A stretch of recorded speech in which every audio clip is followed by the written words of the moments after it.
बैठिएगा और लिखते रहिएगा। चलिए स्टार्ट करते हैं। सबसे पहले फ्रेंड्स प्रश्न आपका आ रहा है, उच्चतम न्यायालय के कोई 4 कार्य बताइए। उच्चतम न्यायालय यानी कि सर्वोच्च न्यायालय, ठीक है, सुप्रीम कोर्ट। अगर हम इसकी स्थापना की बात करें तो आप मान सकते हैं 1950, ठीक है। और फर्स्ट बेंच की बैठक हुई थी वो 28 जनवरी 1950 को हुई थी, ठीक है। उसके बाद से अगर आपसे ये पूछ दे कि पहले चीफ जस्टिस कौन थे, पहले न्यायाधीश कौन थे, तो हीरालाल जे कानिया। अगर यहाँ महिला की बात करें तो बीबी फातिमा, ठीक है। तो ये कुछ आपके सर्वोच्च न्यायालय से रिलेटेड है, आप सभी को पता होनी चाहिए। यहाँ पूछा गया है कोई 4 कार्य बताइए इनसे रिलेटेड सर्वोच्च न्यायालय। तो सबसे पहले तो मूल अधिकारों को संरक्षण प्रदान करना, और सबसे बड़ा आपने देखा होगा ये न्यायिक कोर्ट है सुप्रीम कोर्ट, जो कि नई दिल्ली। तो सबसे पहले मूल अधिकार का जो भी संरक्षण की प्रक्रिया है वो होगा। उसके बाद से संविधान को संरक्षण प्रदान करना, यानी कि जो हमारा कॉन्स्टिट्यूशन है उसे सुरक्षित रखना भी उच्चतम न्यायालय का ही कार्य है, ठीक है। और जो भी निर्णय है उस पर पुनर्विचार भी उच्चतम न्यायालय, क्योंकि आपने देखा हो कोई भी मामला जब जाता है हाई कोर्ट में, जब उससे संतुष्टि नहीं मिलता है कुछ याचिकाकर्ताओं को, तो वो डायरेक्टली सुप्रीम कोर्ट में जाते हैं, उस पर पुनर्विचार होता है, ठीक है। तो वही बात कह रहा है कि सर्वोच्च न्यायालय का एक और काम है, वो है निर्णयों पर दोबारा से पुनर्विचार करना। उसके बाद से फोर्थ है उच्चतम न्यायालय के उच्च न्यायालय के निर्णय के विरुद्ध संवैधानिक मामले जो भी होते हैं, दीवानी मामले होते हैं, अपील सुनी जाती है, जो कि मैंने अभी आपको बताया, ठीक है। तो ये कुछ सर्वोच्च न्यायालय के कार्य हैं जो कि आप सभी को पता होनी चाहिए। अब देखिए फ्रेंड्स, सर्वोच्च न्यायालय से आप जा सकता है कि उच्चतम न्यायालय यानी कि सुप्रीम कोर्ट के न्यायाधीशों की नियुक्ति कौन कर सकता है। अपॉइंटमेंट के बारे में पूछ रहा है कि जो भी जजेज होंगे उनकी नियुक्ति कौन करता है। तो आप सिंपली कह सकते हैं इसकी नियुक्ति प्रेसिडेंट करता है, और वो चाहे कोई भी उच्च न्यायाधीश हो, ठीक है। तो आप सिंपली प्रेसिडेंट का आंसर करिएगा। और तीसरा अंग भी कहा जाता है, आप सभी को पता होना चाहिए। फर्स्ट आपका अंग जो है लोकसभा, राज्यसभा, देन राष्ट्रपति, ये तीसरा अंग है। नेक्स्ट आपका प्रश्न है उच्च न्यायालय का कार्य क्या होता है। देखिए फ्रेंड्स, वही फिर से बात रिपीटेड हो रहा है, तो आप सभी को इसमें मतलब ये नहीं कि आप कंफ्यूज की प्रक्रिया क्या होने वाली है। यहाँ पूछा जा रहा है कि उच्च न्यायालय का कार्य, क्योंकि जो लघु उत्तरीय और अति लघु उत्तरीय प्रश्न होंगे कहीं ना कहीं मैच करने वाले हैं, तो बस थोड़ी सी समझने वाली बात है। अदरवाइज आप बहुत ही सिंपल तरीके से इसे कर सकते हैं, और आप अच्छे मेरिट के साथ, क्योंकि ये आपका 50 नंबर का होने वाला है, ठीक है। तो उच्च न्यायालय के कार्य सबसे पहले तो जो अपना अधीनस्थ न्यायालय है, यानी कि सर्वोनेट कोर्ट जो होता है, ठीक है, उसकी पत्रावली कर उसकी जांच करता है। उसके बाद से सेकंड आपका अधीनस्थ न्यायालयों की संबंधित नियमों को भी ये आपका उच्च न्यायालय करता है, ठीक है। तो ये आपको पता होनी चाहिए, आप लिखते चलिएगा। ऐसे अगर आप देखेंगे तो फ्रेंड्स आप सभी को याद नहीं होगा, तो आप अभी कॉपी पेन लेकर जाइए ताकि फिर से आपको नोट्स बनाने की ज़रूरत ना पड़े। फोर्थ है आप सबका अब तक कितनी पंचवर्षीय योजनाएं पूर्ण हो चुकी हैं। फ्रेंड्स अगर आप सभी को पता है तो बताइए, अब तक कितनी पंचवर्षीय योजनाएं पूर्ण हो चुकी है, और पहली पंचवर्षीय योजना कब हुई थी। इसमें आंसर देख सकते हैं 12 दिया गया है। तो 12वीं जो पंचवर्षीय योजना है वो कब से कब तक चली थी, ये सारे सवाल आप सभी को पता होना चाहिए। जब पंचवर्षीय हमारे सिलेबस में है तो फ्रेंड्स कहीं से भी प्रश्न पूछ सकता है, समझ रहे हैं ना। अगर आपको सेशन अच्छा लग रहा होगा तो फ्रेंड्स सेशन को आप सभी लाइक करते चलिएगा। बस आप सभी से यही हाथ जोड़ के रिक्वेस्ट है, क्योंकि आपका सपोर्ट बहुत मायने करता है हमारे लिए, ठीक है। और चैनल पर अगर आप नए भी आ गए हैं तो चैनल को सब्सक्राइब कर लीजिए, और हर ग्रुप में शेयर कर दीजिए अपने भाई बहन दोस्त फ्रेंड्स को, ताकि वो भी जुड़ सकें। तो देखिए फ्रेंड्स, अब तक कितनी पंचवर्षीय योजनाएं हुई हैं, तो लगभग 12 हुई हैं। पंचवर्षीय योजना केंद्रीकृत और एकीकृत जो राष्ट्रीय योजनाएं हैं उसके लिए किया जाता है, ठीक है। और अगर 12वीं, अब तक देखिए पंचवर्षीय 12 हुए, 12वीं की बात करें तो लगभग 2012 से लेकर 2017 तक पंचवर्षीय 12वीं पंचवर्षीय योजना चली थी। फर्स्ट की यहाँ बात करता है तो फर्स्ट आपका 1956 तक जो है आप सभी का 5 वर्षीय योजना चला था। तो ये आप सभी को इससे रिलेटेड कुछ पता होनी चाहिए। नेक्स्ट आपका प्रश्न है भारतीय रिजर्व बैंक की स्थापना कब की गई थी? भारतीय रिजर्व बैंक की स्थापना कब की गई थी? तो हमने पहले भी डिस्कस किया है, 1935 ईस्वी में की गई थी। ठीक है, नेक्स्ट है बैंक का राष्ट्रीयकरण कब किया गया था? तो फ्रेंड्स आप देख सकते हैं भारतीय रिजर्व बैंक का राष्ट्रीयकरण कब किया गया था? तो 1 जनवरी 1949 को इसका राष्ट्रीयकरण किया गया था आरबीआई का, और इसकी स्थापना की बात करें तो 1935 को। ठीक है, नेक्स्ट है भारतीय रिजर्व बैंक के प्रमुख कार्य। देखिए इससे रिलेटेड, बैंक से रिलेटेड आप सभी का एक प्रश्न आएगा, तो आप सभी ध्यान में रखिएगा। ठीक है, भारतीय रिजर्व बैंक के प्रमुख कार्य, सबसे पहले तो यह सरकार की ओर से पत्र मुद्रा का निर्गमन करता है। ठीक है, और यह विनिमय और मतलब विनिमय और जो दर होता है उसमें भी आपका स्थिरता बनाए रखता है, और जो मुद्रा है उस पर नियंत्रण करता है, और बैंकों का जो बैंक है इसलिए अंतिम ऋणदाता के रूप में भी ये कार्य करता है। इसके अंडर सारे बैंक कार्य करते हैं। ठीक है, तो ये आप सभी को आरबीआई के बारे में कुछ इम्पोर्टेंट्स बातें जो आप सभी को पता होनी चाहिए। नेक्स्ट है प्रश्न नंबर आपका 8, जो कि अभी आप सभी के स्क्रीन पर है। भारत की मौद्रिक नीति का नियंत्रक कौन है? तो सिंपली आप कह सकते हैं आरबीआई। ठीक है, प्रश्न नंबर 9 है भारत में विदेशी विनिमय का नियंत्रण कौन सा बैंक करता है? तो ये भी आप सभी का आरबीआई ही करता है, क्योंकि बैंकों का ये बैंक है, तो आप सिंपली कह सकते हैं आरबीआई। ठीक है, नेक्स्ट है प्रश्न नंबर 10, प्रेरी कहाँ का घास, मतलब प्रेरी जो घास है ये कहाँ का मैदान है, ये पूछा जा रहा है, और ये हमने बहुविकल्पीय में डिस्कस किया था। ठीक है, तो फ्रेंड्स इसका राइट आंसर हो जाएगा उत्तरी अमेरिका। नेक्स्ट है संसार का सबसे बड़ा महाद्वीप कौन सा है? तो फ्रेंड्स हमने पहले भी डिस्कस कर रखा है, और जहां हम रहते हैं यानी कि हमारा एशिया महाद्वीप। ठीक है, अगर आपको यहाँ छोटा पूछे कि संसार का सबसे छोटा महाद्वीप कौन सा है, तो अगर क्षेत्रफल के हिसाब से पूछे, अगर यहाँ क्षेत्रफल के हिसाब से पूछता है तो आपका ऑस्ट्रेलिया हो जाएगा। ठीक है, लगभग 77 लाख वर्ग किलोमीटर है। और वहीं अगर जनसंख्या के अकॉर्डिंग पूछे कि महाद्वीप छोटा कौन सा है, तो आप अंटार्कटिका महाद्वीप कह सकते हैं, जहां लगभग 4000 के समथिंग जनसंख्या है। ठीक है, तो ये कुछ बातें इससे रिलेटेड आप सभी को पता होनी चाहिए। चलिए नेक्स्ट प्रश्न की तरफ बढ़ते हैं। प्रश्न नंबर आप सभी का 13 है, भारत के प्रथम प्रधानमंत्री का नाम बताना है फ्रेंड्स। और देखिए ये बीटीसी 2016 का पूछा गया प्रश्न है। यहाँ पूछा जा रहा है भारत के पहले प्रधानमंत्री का नाम बताइए। यहाँ शिवम सिंह कह रहे हैं कि हमारा जो है मतलब इनका ब्रेकअप हो गया है, तो इसीलिए ये आई थिंक सैड है। तो देखिए ब्रेकअप हो गया है ये बड़ी बात नहीं है। अभी आपके अगर प्रेजेंट टाइम में देखा जाए तो सबसे ज़्यादा आपको स्टडी पर फोकस करना चाहिए, न कि इन सब चीज़ों पर। ये भी एक साइड सही है, लेकिन अभी अगर हम बात करें तो लगभग 90% अगर आप स्टडी पर फोकस करते हैं तो कहीं ना कहीं आप लाइफ में जब सक्सेस हो जाएंगे तो ये सारी दिक्कतें ही ख़त्म हो जाएगी। तो भारत के प्रथम राष्ट्रपति फ्रेंड्स राजेंद्र प्रसाद है। ठीक है, और अगर पहले पीएम की बात करें तो पंडित जवाहरलाल नेहरू हैं।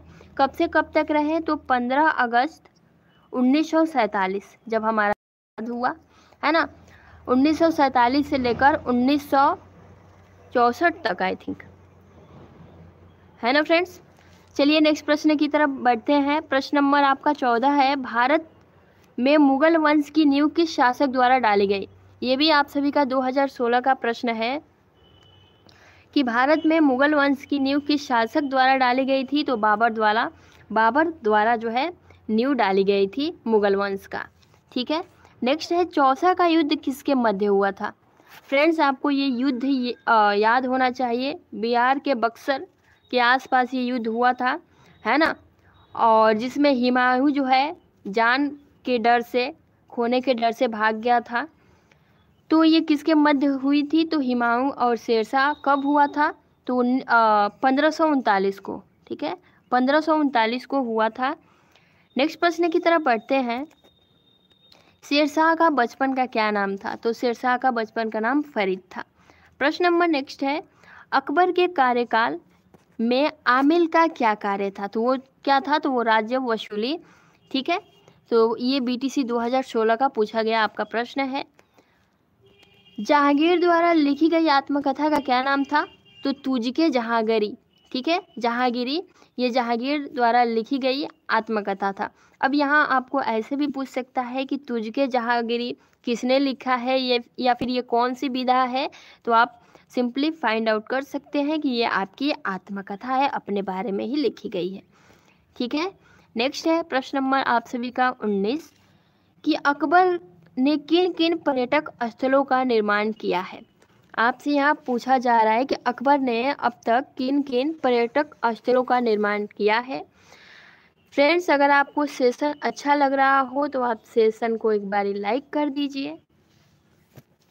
देखिए, अकबर द्वारा बनाए गए भवनों में सबसे पहले तो हिंदू तथा फारसी कला शैली के दर्शन होते थे, है ना। और भवन निर्माण में अकबर ने लाल पत्थर का जो है अधिकाधिक प्रयोग किया है, मतलब सबसे ज़्यादा लाल पत्थर का प्रयोग किया गया है जो भी अकबर ने पर्यटक स्थल निर्माण किए हैं। और आगरा में स्थित, आप सभी को एग्जाम्पल की बात करें तो आगरा में स्थित लाल किला जो कि 1965 में और 15 तैयार हुआ था, जो कि आप अभी ये पर्यटन का जो है आप देख रहे होंगे, मतलब सभी लोग गए हैं घूमने। तो ये 15 वर्ष लगा है उसमें टाइम। कब? तो 1565 ईस्वी में, ठीक है। किसने बनवाया? तो अकबर ने ये बनवाया। को याद होगा, इलाहाबाद का किला याद होगा, अटक का किला याद होगा, फतेहपुर सीकरी, दीवाने खास, कोषागार, पंचमहल, योधाबाई महल, इन सब का निर्माण जो है अकबर ने करवाया था, ठीक है। और ये कुछ देखिए, हवा महल सबसे इम्पोर्टेंट है, मीना बाजार, जनाना बाग, टोडरमल का महल, ये सब जो है अकबर ने इसका निर्माण कराया था, तो आप सभी याद रखें। बाबर का जन्म कहाँ हुआ? तो निर्माण तो करवा दिया, तो बाबर का जन्म भी आप सभी से लगे हाथ पूछ लिया है। तो देखिए, बाबर का जन्म 14 फरवरी 1983 ईस्वी में हुआ था, ठीक है। नेक्स्ट है प्रश्न नंबर 21, पानीपत का प्रथम युद्ध कब और किसके बीच हुआ था? तो आप सभी को पता होना चाहिए, पानीपत का प्रथम युद्ध जो हुआ था वो इब्राहिम लोदी और बाबर के बीच हुआ था, जिसमें बाबर जो है विजयी हुआ था। कब हुआ था? तो 21 अप्रैल 1526 को हुआ था, ठीक है। तो ये आप सभी याद रखें। नेक्स्ट है प्रश्न नंबर आप सभी का 22, खानवा का युद्ध पूछा गया है। फ्रेंड्स, खानवा का युद्ध किसके मध्य हुआ था और कब हुआ था? तो सबसे पहली बात 17 मार्च 1927 को हुआ था खानवा का युद्ध। किसके बीच हुआ था? तो राणा सांगा और बाबर के बीच हुआ था, जिसमें बाबर विजयी हुआ था और इसको गाजी की भी उपाधि इसी में मिली थी। तो ये खानवा का युद्ध बहुत ही इम्पोर्टेंट है, आप सभी याद रखिएगा, जिसमें जो है राणा सांगा पराजित कर गया था और यही विजयी जो अकबर हुआ था, सॉरी बाबर हुआ था, उसे गाजी की उपाधि दी गई थी, ठीक है। नेक्स्ट प्रश्न है प्रश्न नंबर आप सभी का 23, आप सभी पढ़ने पर फोकस करेंगे तो बेटर होगा। और मैंने पहले ही कहा, आप सभी बस देखिएगा मत, कॉपी पेन जो है लेकर आप नोट करते जाएं, ताकि फिर से आप सभी को नोट्स जैसी दिक्कत ना हो। चंदेरी का युद्ध कब और किसके बीच हुआ था? तो चंदेरी का युद्ध मेदिनी राय और बाबर के बीच हुआ था। मेदिनी राय और बाबर के बीच हुआ था। कब हुआ था? तो 29 जनवरी 1528 को हुआ था। वन लाइनर है, तो वन लाइनर आप ऐसे करके लिखते चलिए, प्रश्न लिखने की जरूरत बिल्कुल नहीं है। जिसमें जो है चंदेरी के युद्ध में बाबर जो है विजयी हुआ था और मेदिनी राय की जो है हार हुई थी। नेक्स्ट प्रश्न है प्रश्न नंबर आप सभी का 24, मुगल काल के प्रमुख बंदरगाहों का उल्लेख कीजिए। तो फ्रेंड्स, मुगल काल के प्रमुख बंदरगाह लाहौर हो गया, सूरत हो गया, खंबात हो गया, कालीकाट हो गया। कालीकट मुगल काल के ये प्रमुख बंदरगाह थे, जो कि आप सभी को बहुविकल्पीय में भी पूछा जा सकता है, तो आप सभी को ध्यान रखना है। नेक्स्ट है आप सभी की स्क्रीन पर प्रश्न नंबर 25, मुगल कालीन के 2 अति प्रसिद्ध इमारतों के नाम लिखिए। सबसे पहले देखिए, मुगल कालीन के बारे में पूछा जा रहा है तो 2 अति प्रसिद्ध पूछा जा रहा है ना, तो ताजमहल हो गया और आपका यहाँ लाल किला हो गया। ठीक है, नेक्स्ट है प्रश्न नंबर 26, मनसबदारी प्रथा एवं प्रदा प्रथा का प्रचलन किस काल में हुआ था? और जो आपका प्रदा प्रचलन प्रथा है ये किसने हटाया था फ्रेंड्स? आप सभी कमेंट्स बॉक्स में कमेंट्स करिएगा। तो देखिए, इन दोनों प्रथाओं का प्रचलन मुगल काल में ही किया गया था। और अभी हम फ्रेंड्स आप देख रहे होंगे ना, हिजाब को लेकर अभी रिसेंटली बहुत सारी चर्चाएं चल रही हैं। जहां लड़कियां मास्क पहनने से भी कतराती हैं, वहां अब लड़कियां हिजाब पहन के घूमना चाहती हैं, स्कूल में जाना चाहती हैं। तो कहीं ना कहीं फ्रेंड्स ये मानसिकता दर्शाती है ना। तो चलिए नेक्स्ट, क्योंकि अगर आपको हिजाब या फिर भागवा पहनना है तो आप मंदिर में पहनिए, कॉलेज स्कूल में ड्रेस ही अच्छा लगता है ना। आई होप कि आप इससे एग्री करते होंगे। चलिए नेक्स्ट प्रश्न नंबर आपका 27, अकबर का जन्म कहाँ हुआ था? तो अकबर का जो जन्म हुआ था वो 15 अक्टूबर 1942 को हुआ था, है ना। और हमीदा बानो बेगम के गर्भ से इनका जन्म हुआ था। अमरकोट के राणा बिरसाल के महल में हुआ था। ठीक है, और अकबर का जो राज्याभिषेक है वो 15 फरवरी 1556 को किया गया था। ठीक है, और इनसे रिलेटेड अगर और बात की जाए तो हमने कहा था यह जलालुद्दीन मोहम्मद अकबर बादशाही गाजी की उपाधि के सिंहासन पे भी ये बैठे थे। तो ये कुछ अकबर से रिलेटेड कुछ इंपॉर्टेंट फैक्ट्स हैं जो कि आप सभी को जानना चाहिए। नेक्स्ट है लड़ाई के बारे में हमने जान लिया। अब जो है आपकी सेकेंड युद्ध के बारे में पूछा जा रहा है। तो देखिए, सेकेंड युद्ध अकबर और हेमू के मध्य हुआ था 5 नवंबर 1556 ईस्वी को। ठीक है, 5 नवंबर 1556 को पानीपत का यहाँ दूसरा युद्ध लड़ा गया था। नेक्स्ट है अभी आप सभी के स्क्रीन पर प्रश्न नंबर 29, हल्दी घाटी का युद्ध कब और किसके बीच हुआ था? तो फ्रेंड्स देखिए, आप सभी को यहाँ कंफ्यूज नहीं होना है। पानीपत की दूसरी लड़ाई 5 नवंबर 1556 को हुआ था। प्रथम लड़ाई 1526 को हुआ था। ठीक है, यहाँ 56 सेकेंड, आप 26 फर्स्ट आप ऐसे भी मेंशन कर सकते हैं, जो कि इब्राहिम लोदी और बाबर के बीच हुआ था प्रथम, और सेकेंड जो है अकबर और हेमू के मध्य हुआ था। ठीक है, नेक्स्ट है हल्दी घाटी का युद्ध कब और किसके बीच हुआ था? तो हल्दी घाटी का जो युद्ध है वो मेवाड़ के शासक महाराणा प्रताप तथा अकबर के बीच हुआ था। देखिए, इस युद्ध का जो नेतृत्व किया था वो किया था मान सिंह ने एवं आसफ खान ने। और कब हुआ था? तो 18 जनवरी 1576 को हल्दी घाटी का युद्ध किया गया था। तो ये बहुत ही प्रसिद्ध युद्ध है, आप सभी याद रखिएगा। प्रश्न नंबर 30 है, अकबर के दरबार के प्रसिद्ध चित्रकार कौन थे? तो आप सिंपली कहेंगे अब्बू रसमत थे। ठीक है, अब्बू रसमत। नेक्स्ट है महाराणा प्रताप की मृत्यु कब हुई?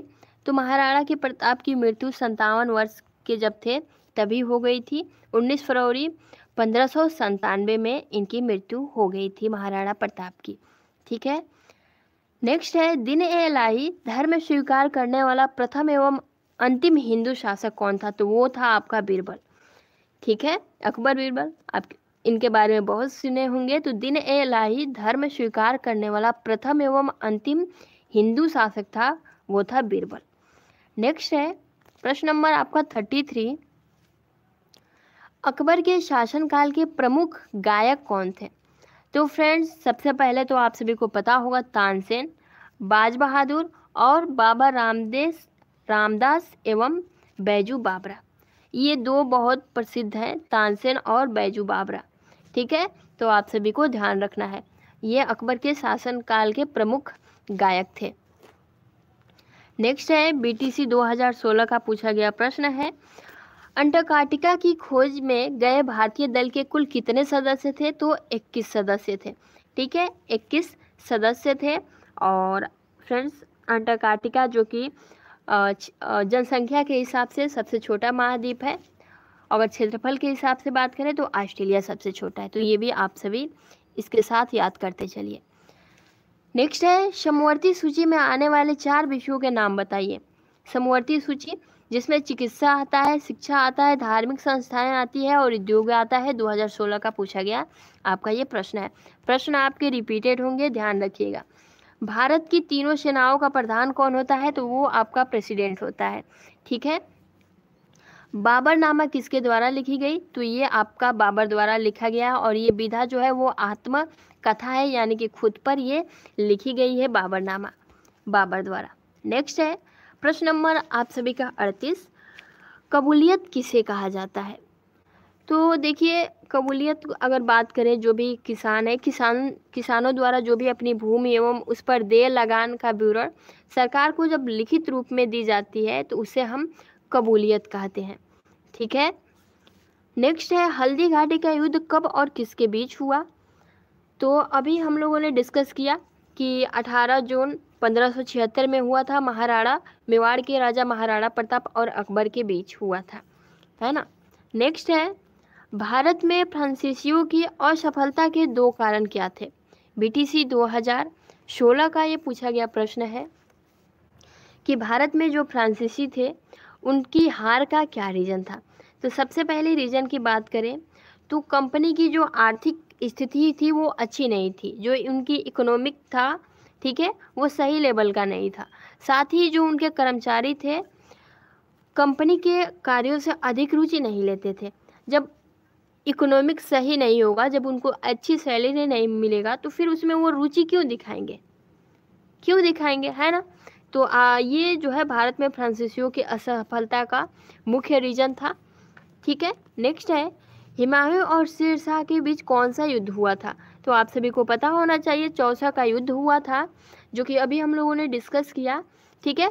1539 में ये युद्ध किया गया था और हुमायूं डर के भाग गया था, जिसमें शेरशाह ऑटोमेटिक विजयी हो गया था। नेक्स्ट है अब देखिए एक और युद्ध हुआ है इससे रिलेटेड, 1540 में कन्नौज का युद्ध। ठीक है। नेक्स्ट है प्रश्न नंबर आपका 42, परमाणु ऊर्जा के महत्वपूर्ण स्रोत कौन कौन से हैं? तो देखिए परमाणु ऊर्जा के बारे में यहाँ आप सभी से पूछा जा रहा है। तो सबसे पहले तो आपका यूरेनियम हो गया, थोरियम हो गया तथा रेडियम खनिजों के विखंडन, ये जो है परमाणु ऊर्जा के महत्वपूर्ण स्रोत हैं। यूरेनियम, थोरियम तथा रेडियम खनिजों का विखंडन बीटीसी 2016 का पूछा गया प्रश्न है। प्रश्न नंबर आपका 43, घाघरा का युद्ध कब और किसके बीच हुआ था?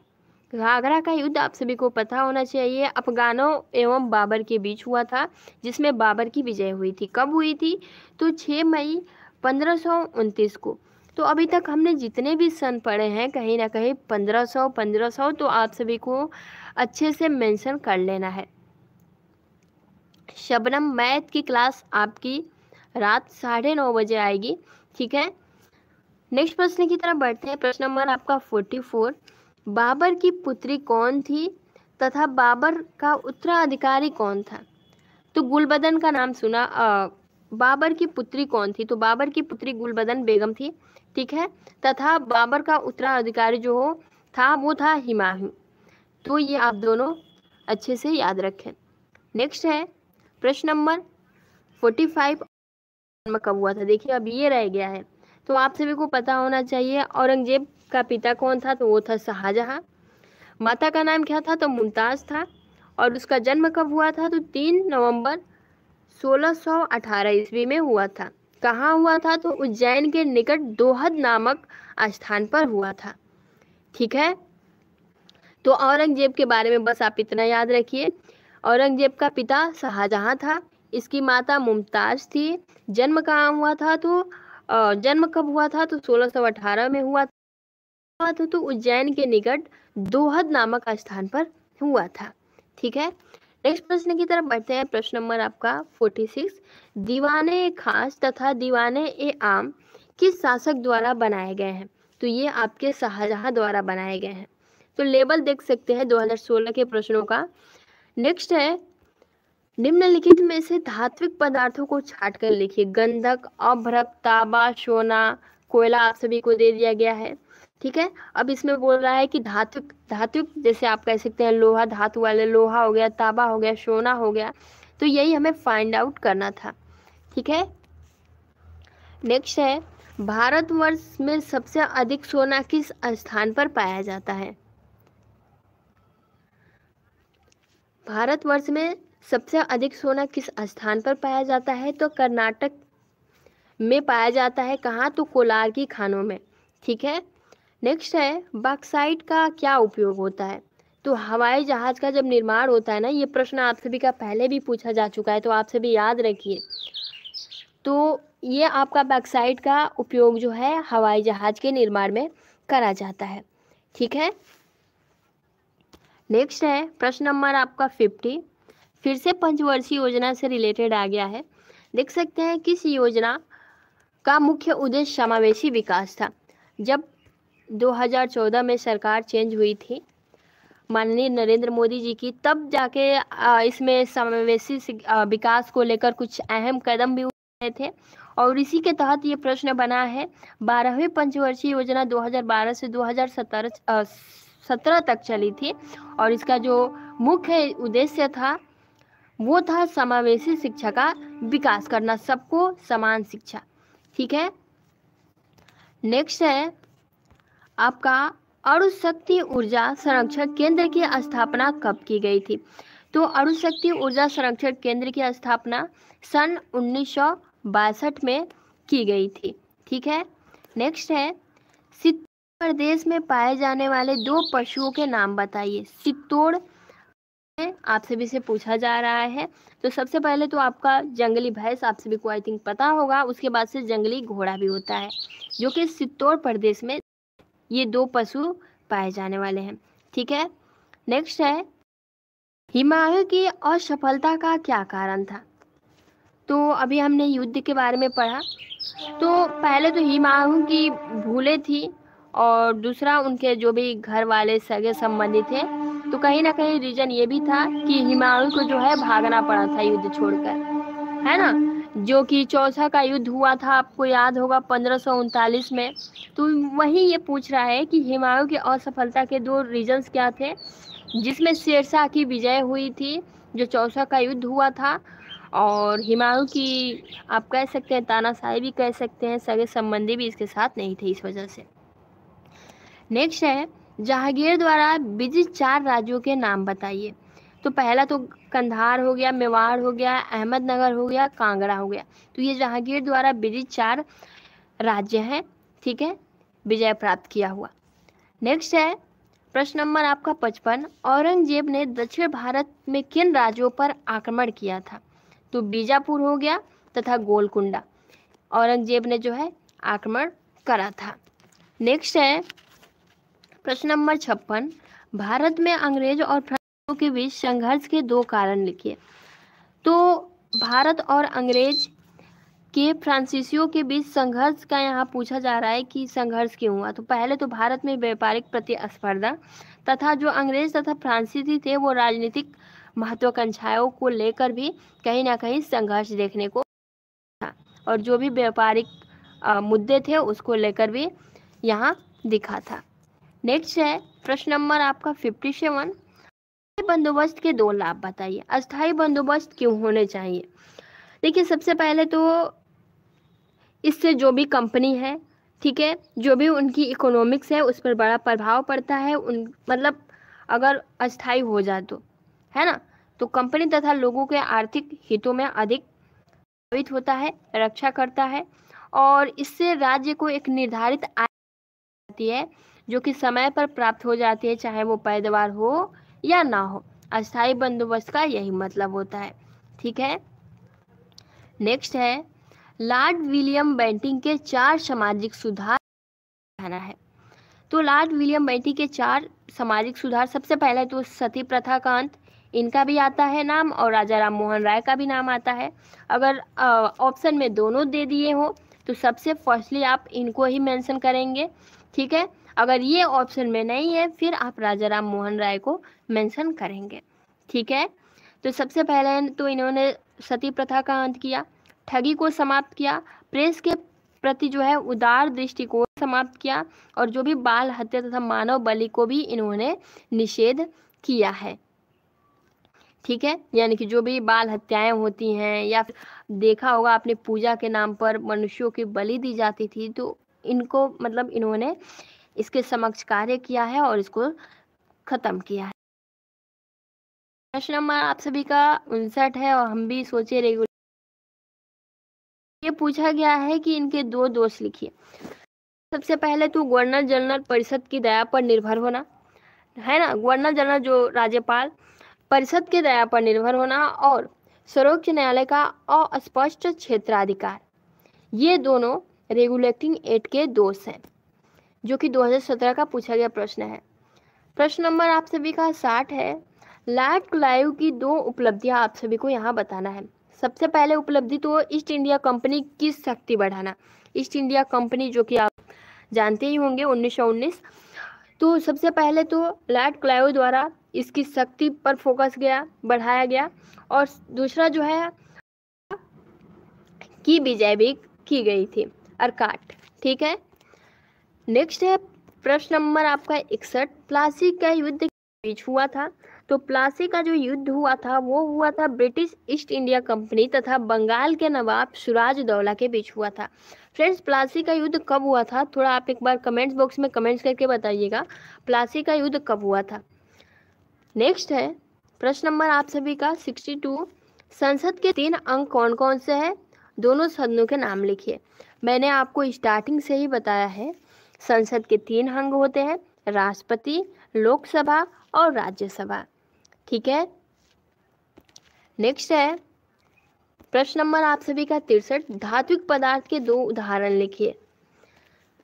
धात्विक पदार्थ के 2 उदाहरण लिखिए।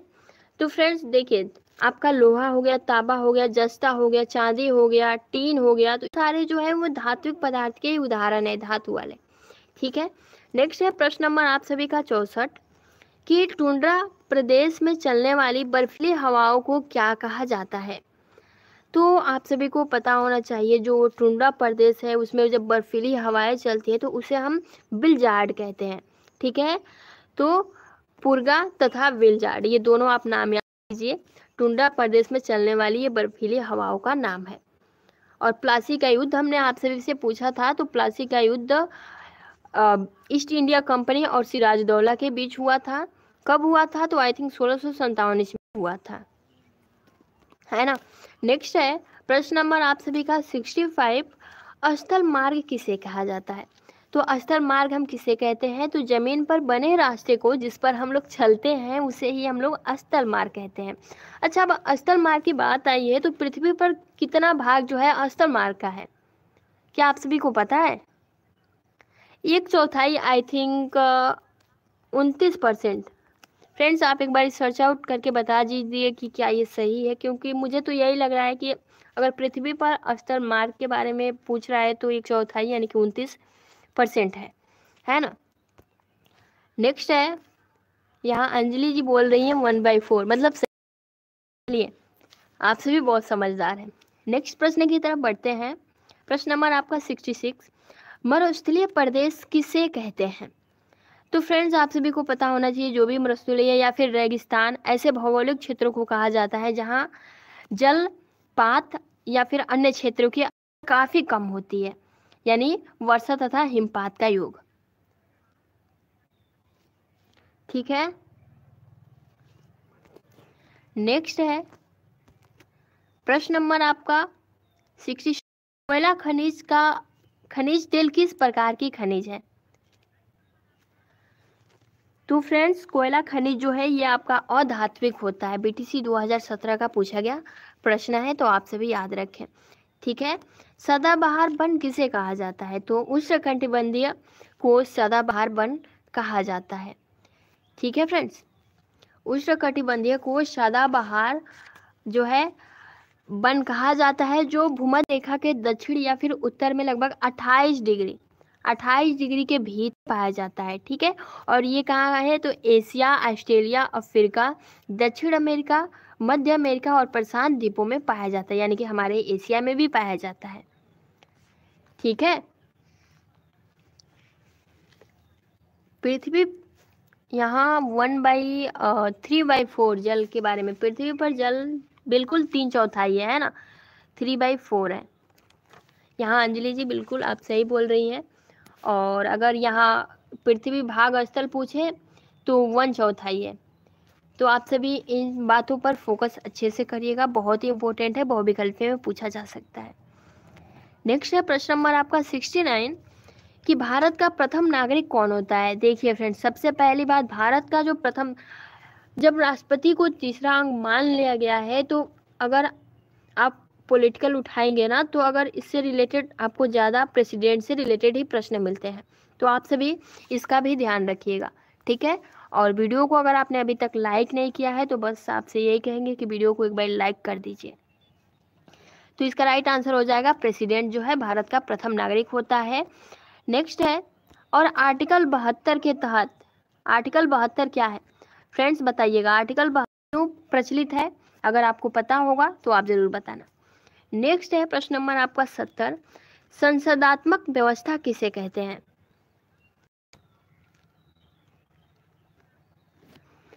संसदात्मक व्यवस्था किसे कहते हैं, तो संसदीय शासन प्रणाली वह प्रणाली होती है जिसमें जो भी विधायिका या फिर कार्यपालिका, विधायिका का जो भी कार्यपालिका पर नियंत्रण होता है, साथ ही फ्रेंड्स कार्यपालिका विधायिका के प्रति भी उत्तरदायी होता है, और कार्यपालिका की नियुक्ति विधायिका से ही होती है तथा विधायिका के विश्वास रहने तक ही पदासीन रह सकती है। तो ये संसदात्मक व्यवस्था इसे हम कहते हैं, ठीक है।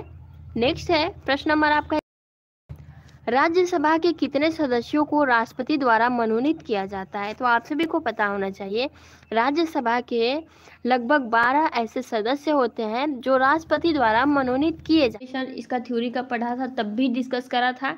सबसे पहले तो फ्रेंड्स अगर पूछा जाए बाबर के बारे में, तो बाबर का जन्म कब हुआ था, तो 1483 ईस्वी में, ठीक है। इसकी मृत्यु कब हुई थी, तो 1530 ईस्वी में। इम्पोर्टेंट इसलिए हो जाता है क्योंकि जो भारत में 200 वर्षों तक मुगल शासन किए, तो इसके संस्थापक बाबर थे, यानी कि इसने ही जो है नींव डाली थी। तो आप सिंपली कह सकते हैं मुगलों मतलब मुगल साम्राज्य का संस्थापक बाबर। और समाधि की बात करें तो बाग-ए-बाबर, ठीक है। बाग-ए-बाबर भी आप सभी याद रखिएगा, बहुत ही इंपॉर्टेंट हो जाता है। यहाँ पूछा गया है 4 पुत्रों के नाम, तो हुमायूं हो गया, कामरान, हिंदल और अस्करी, ये चारों आप सभी नाम याद रखिएगा। हुमायूं जो है इसका बड़ा बेटा जिसने पूरी राजगद्दी संभाली थी और कहीं ना कहीं डुबो भी दिया था, है ना। तो चलिए अब नेक्स्ट प्रश्न की तरफ बढ़ते हैं। प्रश्न नंबर आप सभी का 73 है अभी आप सभी की स्क्रीन पर। विश्व में अधिकतर मछली क्षेत्र किस प्रकार के कटिबंध में मिलते हैं। विश्व का सर्वाधिक मछली पकड़ने वाला क्षेत्र कौन सा है। बीटीसी 2018 का ये पूछा गया प्रश्न है। तो फ्रेंड्स आप सिंपली इसका आंसर कर सकते हैं। सबसे पहले तो जो है विश्व की अधिकतर मछली क्षेत्र कौन सी है, तो उत्तरी गोलार्ध के शीतोष्ण कटिबंध में, है ना।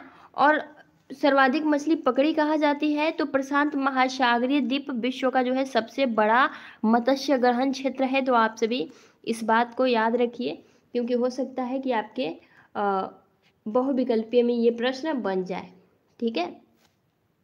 चलिए नेक्स्ट प्रश्न की तरफ बढ़ते हैं। प्रश्न नंबर आपका 74 है, शक्ति के संसाधन से आप क्या समझते हैं।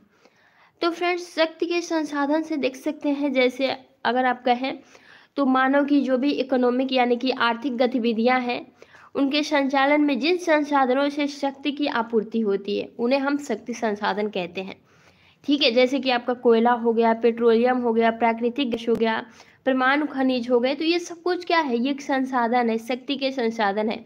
हमारे इकोनॉमिक की गतियों जो भी गति होती है, जो भी मोशन होती है ना, तो उनके संचालन हेतु ये सब कुछ किया जाता है, इस शक्ति की आपूर्ति होती है। नेक्स्ट है, राष्ट्रपति राज्यसभा में 12 सदस्य किन क्षेत्रों में मनोनीत करता है। जैसे हमने पढ़ा था पहले कि 12 राज्यसभा में लगभग 12 सदस्यों को मनोनीत करता है, तो यहाँ पूछा जा रहा है किन करता है। तो देखिए फ्रेंड्स सबसे पहले तो आपका साहित्य हो गया, कला हो गया, विज्ञान हो गया, सहकारिता हो गया और शिक्षा। तो इन 12 सदस्यों को जो है इन क्षेत्रों में मनोनीत किया जाता है, ठीक है। तो आप सभी याद रखिएगा। नेक्स्ट प्रश्न है आप सभी का, भारत के प्रथम तथा वर्तमान प्रधानमंत्री यानी कि पहले फर्स्ट प्रधानमंत्री कौन थे और अब के प्रधानमंत्री कौन है, बीटीसी 2018 का ये पूछा गया प्रश्न है। तो सिंपली आप कह सकते हैं जो हमारे पहले प्राइम मिनिस्टर थे वो थे पंडित जवाहरलाल नेहरू, और वर्तमान में प्रधानमंत्री की बात करें तो श्री नरेंद्र मोदी जी हैं, श्री नरेंद्र दामोदर दास मोदी। तो सिंपली आप इसका आंसर कर सकते हैं, इसमें कोई डाउट नहीं होगा। प्रश्न नंबर आपका नेक्स्ट है 77, केंद्रीय मंत्रिपरिषद का कार्यकाल क्या होता है। तो देखिए फ्रेंड्स, सबसे पहले तो आपके 3 प्रकार के मंत्री होते हैं यहाँ, है ना। 3 प्रकार के मंत्री होते हैं जिसमें मंत्रियों का जो कार्यकाल होता है ना वो निश्चित नहीं किया गया है, ये आप सभी याद रखें। और वे तब तक अपने पद पर कार्य करते हैं जब तक उन्हें संसद का विश्वास प्राप्त होता है, और लोकसभा कार्यकाल में लगभग 5 वर्ष है, अतः मंत्री भी अधिक से अधिक 5 वर्ष तक अपने पद पर रह सकते हैं। यानी कि अगर पूछे आपको डायरेक्टली केंद्रीय मंत्रिपरिषद का कार्यकाल क्या है, वैसे तो देख सकते हैं कि कोई भी निश्चित नहीं है, और मंत्रिपरिषद में 3 प्रकार के भी मंत्री होते हैं, और इसीलिए उनके कार्यकाल का कोई निश्चित समय नहीं, कोई अवधि नहीं है। तो मान लिया गया है जो लोकसभा का कार्यकाल 5 वर्ष होता है, तब तक जो मतलब अधिक से अधिक उनका भी जो है 5 वर्ष तक ही अपने पद पर रह सकते हैं, और वो संसद के विश्वास प्राप्त है, जब तक प्राप्त रहेगा विश्वास तब तक रहेंगे, अदरवाइज हटा दिया जाएगा। ठीक है, चलिए नेक्स्ट प्रश्न की तरफ बढ़ते हैं। आप सभी को very very good afternoon. Reply का क्या करेंगे आप सभी, है ना, जो इम्पोर्टेंट लगेगा रिप्लाई दिया जाएगा आप सभी अभी, क्योंकि हम चाह रहे हैं कि क्वेश्चन ज़्यादा से, वरना बातों में ही टाइम निकल जाता है। चलिए नेक्स्ट प्रश्न है, राजस्व का क्या अर्थ होता है। तो सबसे पहले तो राजस्व जो है संस्कृत भाषा के 2 शब्दों से मिलकर बना है। कौन कौन सा, राजन, ठीक है, ये हलंत लगाना मत भूलिएगा, प्लस स्व। इन 2 शब्दों से आप जो संयुक्त होकर बना है, यानी कि ऐड होकर बना है, और जिसका अर्थ होता है, राजन का अर्थ होता है राजा, आप सभी को पता ही है, और स्व का अर्थ होता है धन। ठीक है, अतः सरकारी आय व्यय एवं उसमें संबंधित क्रियाओं का अध्ययन ही राजस्व कहलाता है। यानी कि आप सिंपली फ्रेंड्स देख सकते हैं राजस्व हम किसे कहते हैं। तो राजस्व पहली बात कि संस्कृत भाषा के शब्दों से मिलकर बना है, संयुक्त अक्षर है राजन प्लस स्व। राजन का अर्थ होता है राजा, स्व का अर्थ होता है धन, है ना। या सिंपली आप कह सकते हैं कि जो भी सरकारी मतलब काम है जिसमें आय व्यय तथा उसमें संबंधित उससे रिलेटेड जो भी प्रक्रियाएं होती हैं उसका जब अध्ययन किया जाता है तो उसे ही हम राजस्व कहते हैं। ठीक है, चलिए और देख सकते हैं फ्रेंड्स, आपके क्वेश्चन देखिएगा कि कैसे आप सभी के प्रश्न पूछे जा रहे हैं। अब नेक्स्ट प्रश्न है फ्रेंड्स, डेबिट कार्ड और क्रेडिट कार्ड आप डेली यूज करते होंगे या फिर कहीं पैसा भेजते होंगे या फिर आता होगा, तो इसको स्पष्ट करना है कि इसमें अंतर क्या है। वैसे तो आप सभी इसको सिंपली फाइंड आउट कर सकते हैं, है ना। तो देख सकते हैं सबसे पहले अगर हम इसकी बात करें तो डेबिट कार्ड, जो आपका डेबिट कार्ड होता है, डेबिट कार्ड बैंक के ग्राहक को उसकी बैंक में जमा राशि के बदले में जारी किया जाता है। इसके द्वारा ग्राहक सामान सेवा के विक्रेता को तुरंत भुगतान कर सकता है, जबकि क्रेडिट कार्ड उन ग्राहकों को बैंक द्वारा जारी किया जाता है जिनकी साख बैंक की दृष्टि से बेहद अच्छी हो। यानी कि बैंक जो होता है वो क्रेडिट कार्ड प्रोवाइड करता है। जैसे कि आपने अगर आप IPL देखते होंगे तो फ्रेंड्स उसमें बहुत ज़्यादा क्रेडिट कार्ड का जो है यूज किया गया था, उसमें क्रेडिट को लेकर प्रचार प्रसार किया गया था। तो मतलब अगर आपकी इनकम अच्छी खासी होगी और बैंक जो है आपकी मतलब इकोनॉमिक को देखकर जो है क्रेडिट कार्ड प्रदान करता है, और उसमें आप कितना मतलब एक लिमिट होता है, आप बैंक के पैसे से ही शॉपिंग कर सकते हैं, बाकी आपको पूरा जो है बाद में देना पड़ेगा। तो इसे ही हम डेबिट एंड क्रेडिट कार्ड कहते हैं। ठीक है, चलिए देख सकते हैं फ्रेंड्स, कहा भी गया है कि क्रेडिट कार्ड के लिए ज़रूरी नहीं है कि आपके बैंक में आपका पैसा हो गया तभी आप क्रेडिट कार्ड यूज करते हैं, बिल्कुल नहीं। अगर आपके बैंक में आपके पास पैसा नहीं होगा तब भी आप क्रेडिट कार्ड यूज कर सकते हैं, बैंक आपको पैसा देगा, है ना। फिर आप सभी को एक लोन के थ्रू आप समझ सकते हैं, फिर आप सभी को पैसा भी भरना होता है। यानी कि इम्पोर्टेंट काम के लिए बहुत ही हेल्पफुल होता है आपका क्रेडिट कार्ड। चलिए प्रश्न नंबर नेक्स्ट है, प्रधानमंत्री के 2 कार्य लिखिए। अब यहाँ बोला जा रहा है कि आप सभी को प्राइम मिनिस्टर के 2 कार्य लिखने हैं। सबसे पहली बात फ्रेंड्स, अगर आप वैसे ही देख रहे होंगे तो बहुत गलत तरीके से देख रहे हैं, यानी कि आप कॉपी पेन जो है लेकर बैठिएगा और पॉइंट टू पॉइंट करके लिखते जाइएगा, क्योंकि अगर आप ये पढ़ लेते हैं ना, जो आपका लघु अति लघु उत्तरीय है, ये आपका बहुविकल्पीय का 15 नंबर प्लस आपका वन लाइनर तो होगा ही, प्लस आपका लघु उत्तरीय जो कि बहुत ही इंपॉर्टेंट है वो भी क्लियर हो जाए। क्योंकि अगर आप इन सब के बारे में, क्योंकि यही सारे प्रश्न आपको आगे भी देखने को मिलने वाले हैं, तो अगर थोड़ा भी जान लेते हैं तो थोड़ा बहुत आप अपनी तरफ से भी बनाकर लिख देंगे, है ना।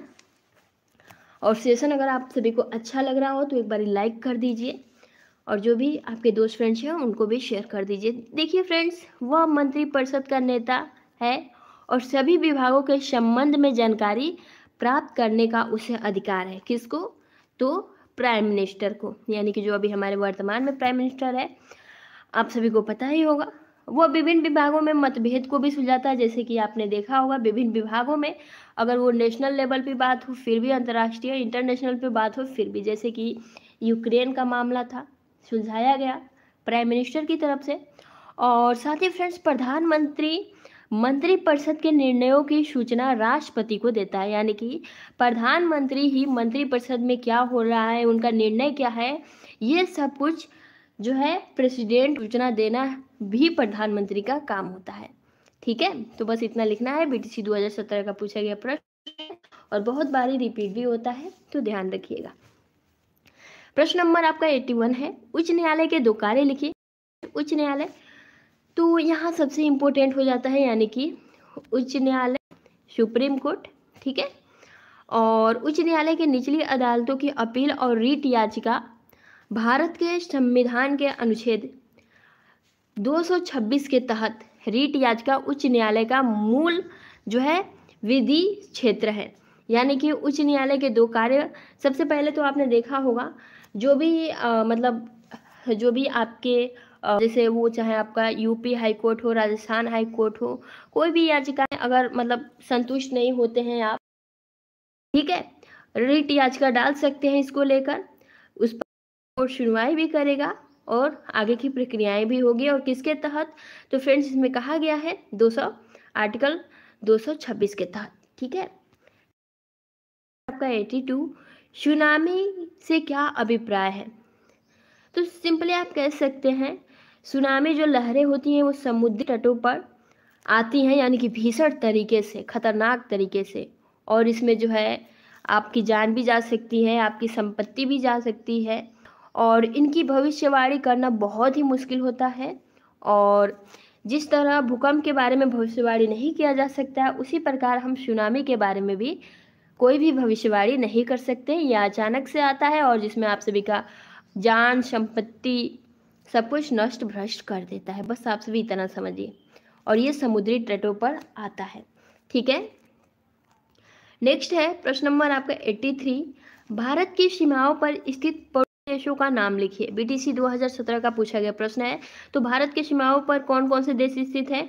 सबसे पहले तो आपका चीन हो गया, भूटान हो गया, नेपाल हो गया, म्यांमार भी आता है, और पाकिस्तान को मत भूलिएगा, पाकिस्तान भी सीमाओं पर ही स्थित है हमारे, ठीक है। तो पाकिस्तान, बांग्लादेश, नेपाल और साथ ही साथ चीन, भूटान, आप सभी इतना याद रख लीजिए, बाकी ज़्यादा नहीं लिखना है ना। नेक्स्ट है प्रश्न नंबर आपका 84, 2018 का पूछा गया प्रश्न है, मनसबदारी प्रथा का प्रचलन किस काल में तथा किसके द्वारा हुआ था? अब फ्रेंड्स, मनसबदारी, और ये हमने पहले भी पढ़ा था, आप सभी को पता होगा, मुगल काल में तथा अकबर द्वारा 1575 ईस्वी को, ठीक है, 1575 ईस्वी में किया गया प्रचलन, ठीक है, मुगल काल में हुआ था 1575 ईस्वी में। प्रश्न नंबर आपका 85 है, शिवाजी द्वारा लगाए गए 2 करों के नाम लिखिए। शिवाजी द्वारा, यानी कि मराठों का जब हम उत्कर्ष पढ़ेंगे ना तो उसमें ही हमारे शिवाजी आएंगे। तो अब देखिए फ्रेंड्स, इसमें कहा गया है कि शिवाजी द्वारा लगाए गए 2 करों के नाम लिखिए। तो सबसे पहला तो चौथ कर है ना, और उसके बाद से आप सरदेश मुखी कौर। अब फ्रेंड्स, अगर आपको चौथ कर क्या होता है तो आप नीचे कमेंट बॉक्स में कमेंट करिएगा, बहुत ही इंपॉर्टेंट है, ठीक है। नेक्स्ट है आप सभी का प्रश्न नंबर 86 कि राज्य अपहरण नीति को लागू करने वाला गवर्नर जनरल कौन था। तो फ्रेंड्स आप सभी को पता होना चाहिए, जो डलहौजी था ना, इसने ही लागू करा था। कब करा था? तो 1848 से लेकर 1856 तक। और राज्य अपहरण नीति को जो है लागू करने वाला गवर्नर कौन था, राज्यपाल कौन था? तो लॉर्ड डलहौजी। तो आप सभी इम्पोर्टेंट है, याद रखिएगा, ठीक है। आने वाले यूरोपीय शक्तियों का क्रम, भारत में आने वाले यूरोपीय आपका ये मतलब जो हमारा सामाजिक अध्ययन है, इसका थर्ड लेसन है यूरोपियों के बारे में, ठीक है। तो यहाँ ये पूछा जा रहा है कि भारत में आने वाले यूरोपीय शक्तियों का क्रम बताइए। तो सबसे पहले तो पुर्तगाली आ गया, डच आ, उसके बाद से अंग्रेज, उसके बाद से फ्रांसीसी। तो ये यूरोपीय शासक थे। अगर आप कहेंगे तो इन चारों के बारे में थोड़ी आप सभी को एक संक्षिप्त में इंफॉर्मेशन भी दे दी जाएगी एक वीडियो में, ठीक है। चलिए नेक्स्ट प्रश्न की तरफ बढ़ते हैं। प्रश्न नंबर आपका 88, भारत की सबसे बड़ी बहुउद्देशीय नदी घाटी परियोजना का नाम लिखिए। तो फ्रेंड्स आपने सुना होगा परियोजना जो एक था भाखर नांगल नदी, ठीक है। भाखर नांगल नदी जो है एक परियोजना था जो कि हिमाचल प्रदेश से रिलेटेड है, और ये भारत के बहुउद्देशीय नदी घाटी परियोजना है जो कि बहुत ही इंपॉर्टेंट है, आप सभी याद रखिएगा। बहुउद्देशीय नदी घाटी परियोजना के बारे में पूछे सबसे बड़ी, तो ये आपकी भाखरा नांगल नदी हो जाएगा, घाटी परियोजना हो जाएगा। और ये कहाँ से रिलेटेड है? तो ये आपका हिमाचल प्रदेश से रिलेटेड है, ठीक है। नेक्स्ट है प्रश्न आपका 89, वन तो अप्रत्यक्ष लाभ बताइए। देखिए फ्रेंड्स, वन में क्या लाभ होता है, यहाँ आप सभी को बताना है। बीटीसी 2018 का पूछा गया प्रश्न है। तो सिंपली आप कह सकते हैं सबसे पहले तो वायु प्रदूषण कम होता है, साथ ही साथ भूमि कटाव तथा मरुस्थल प्रसार को रोकता भी है। तो दो अप्रत्यक्ष रीजन बताना है आप सभी को, तो आप सभी तो इसको सिंपल आंसर कर सकते हैं, इसमें कोई दिक्कत नहीं होने वाली है आप सभी को, है ना। चलिए नेक्स्ट प्रश्न की तरफ बढ़ते हैं। खानवा का युद्ध किसके किस बीच लड़ा गया था? तो हमने कल ही पढ़ा था को बहुत ही डिटेल्स में कि बाबर और राणा सांगा के बीच, ठीक है। खानवा का जो युद्ध हुआ था वो बाबर और मेवाड़ के राजा राणा सांगा के बीच हुआ था, ठीक है। और बीटीसी 2019 का, यानी कि आप देख सकते हैं रिसेंटली ये प्रश्न पूछा गया है, और बहुत सारे ऐसे प्रश्न हैं जो कि रिपीटेड भी होते हैं, तो ये बहुत इंपॉर्टेंट है, आप सभी याद रखिएगा। शिवाजी का राज्याभिषेक कहाँ हुआ था फ्रेंड्स? इनको गद्दी पर है बैठाया गया था, तो आप सभी याद रखें शिवाजी का राज्याभिषेक जो है रायगढ़ में किया गया था। 1857 ईस्वी की क्रांति किस मुगल शासक के समय हुई थी? 1857 की जो क्रांति हुई थी वो मुगल शासक कौन? तो जफर, यानी कि बहादुर शाह जफर, जो कि आप देख सकते हैं। और ये भी 2019 का पूछा गया प्रश्न है। प्रश्न नंबर आपका 93 है, भारत में अंग्रेज और फ्रांसीसियों के मध्य संघर्ष के कोई दो रीजन्स आप सभी को बताना है। तो सबसे पहली बात आप देख सकते हैं कि अंग्रेज फ्रांसीसी शत्रुता, यानी कि यहाँ दो रीजन पूछा गया भारत और अंग्रेज और फ्रांसीसियों के मध्य संघर्ष के। तो सबसे पहले अंग्रेज और फ्रांसीसी में शत्रुता थी, और साथ ही फ्रेंड्स सेकेंड अगर बात करें तो उत्तराधिकारी के लिए किया जा रहा था कि कौन बनेगा उत्तराधिकारी, और साथ ही आप देख सकते हैं दो एक दूसरे को अपना शत्रु समझने लगे थे। और जो कर्नाटक युद्ध हुआ था ना, तो उसमें शत्रुता और गहरी हो गई थी, है ना, और गहरी हो गई थी, और प्रथम युद्ध समाप्त भी हो गया था, किंतु वे एक दूसरे को नीचा दिखाने तथा नुकसान पहुंचाने के लिए बराबर प्रयत्न न कहीं भारत में अंग्रेज और फ्रांसीसियों के मध्य संघर्ष का ये कारण रहा। और साथ ही फ्रेंड्स, जब आपने सुना होगा दक्षिण के सूबेदार आसिफ शाह, ठीक है, और निजामुल मुल्क का देहांत हो गया था 1748 में, तो उत्तराधिकारी के लिए संघर्ष छिड़ गया था, जहां कहीं ना कहीं कारण ये रहा था कि फ्रांसीसी अंग्रेजों के बीच फिर से ये मतलब युद्ध का कारण था, ठीक है। नेक्स्ट प्रश्न नंबर आपका 94, डीएलएड 2019 का ही पूछा गया प्रश्न है। यहाँ ए अनु क्यूट गर्ल बोल रही है कि मैम सीरीज को हम लोग रट लिए हैं। कोई बात नहीं, रट ली है तो बस आप मात्र एक रिवीजन के वे से देख लीजिए, और आपकी थ्योरी भी चलाई जा रही है ना। इसको लेकर आप परेशान मत होइए, आपकी थ्योरी चलाई जा रही है, और थ्योरी में आप सभी को थ्योरी साथ ही बुक के जो भी प्रैक्टिस सेट है वो भी क्वेश्चंस प्रोवाइड किए जा रहे हैं, जैसे कल आप सभी को प्रोवाइड किया गया था, है ना। क्योंकि बहुत सारे ऐसे प्रशिक्षु हैं जिनका कहना है कि पहले राजन सीरीज का अति लोकप्रिय करा दीजिए, ताकि हमारे लिए मतलब हेल्प हो, और 4 साल का जो हमारा प्रीवियस पेपर है वो भी अच्छे से क्लियर हो जाए, ताकि अलग अलग से हमें ना देखना पड़े। ठीक है, चलिए नेक्स्ट प्रश्न की तरफ बढ़ते हैं। प्रश्न नंबर आपका 94 है, बंगाल की दोहरी शासन व्यवस्था किसने शुरू की थी? तो आप सिंपली आंसर कर सकते हैं रॉबर्ट क्लाइव ने। ठीक है, भारत में हरित क्रांति के जनक कौन थे? तो आप सभी को पता होना चाहिए, नोबेल पुरस्कार उनको मिला था नॉर्मन बोरलॉग को, ठीक है, जो कि प्रोफेसर थे। और हरित क्रांति जो कि कृषि से रिलेटेड है, कृषि को बढ़ावा देने के लिए और भी उपज से रिलेटेड है, और ये हम बहुत ही स्टार्टिंग से पढ़ते आ रहे हैं। डीएलएड 2019 का पूछा गया प्रश्न है। ठीक है, प्रश्न नंबर आपका 96 है, स्थल मार्ग के किन 2 साधनों के नाम बताइए? तो आप सिंपली कह सकते हैं, सबसे पहले तो सड़क हो गया, दूसरा आपका जल मार्ग हो गया, है ना। और फ्रेंड्स, सौर ऊर्जा से क्या अभिप्राय है? बहुत सौर ऊर्जाएं रिसेंटली बात करें तो बहुत ज़्यादा इसका उपयोग किया जा रहा है। तो यहाँ यही पूछा जा रहा है कि सौर ऊर्जा से क्या अभिप्राय है? तो सबसे पहले तो ये डायरेक्टली सूर्य द्वारा प्राप्त की गई ऊर्जा होती है, और सूर्य की ऊर्जा को हम विद्युत ऊर्जा में बदलने को ही सौर ऊर्जा कहते हैं। यानी कि इसके अकॉर्डिंग सौर ऊर्जा वह ऊर्जा है जो सीधे सूर्य द्वारा, जैसे कि आप देख रहे होंगे आजकल इन्वर्टर आप सभी को हर घर में देखने को मिलेगा, है ना। तो क्या है, वो सौर ऊर्जा ही है, जिसमें विद्युत में कन्वर्ट कर दिया जाता है, उसे ही तो हम सौर ऊर्जा बोलते हैं। ठीक है, नेक्स्ट है प्रश्न नंबर आपका 98, मजबूती के आधार पर लौह धातु के कितने प्रकार होते हैं?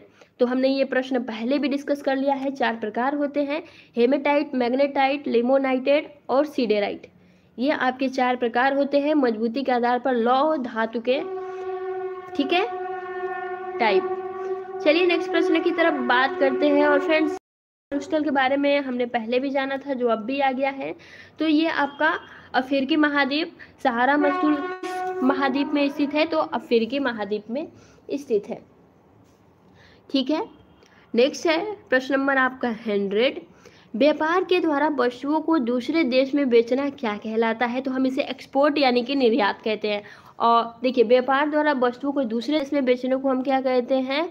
तो निर्यात कहते हैं। और आपने आयात और निर्यात के बारे में सुना ही होगा। ठीक है, नेक्स्ट है प्रश्न नंबर 101, समवर्ती सूची के विषयों पर कौन सी सरकार कानून बना सकती है? तो देखिए, समवर्ती सूची की बात जब भी आए तो आप सभी को सबसे पहले केंद्र व राज्य की सरकारें ही याद आनी चाहिए। तो इसका राइट आंसर भी यही होगा कि समवर्ती सूची के विषयों में सिर्फ केंद्र व राज्य सरकारें ही कानून यानी कि जो आपका लॉ है वो बना सकती हैं, अदरवाइज कोई नहीं बना सकता। डीएलएड 2019 का पूछा गया प्रश्न है, याद रखें।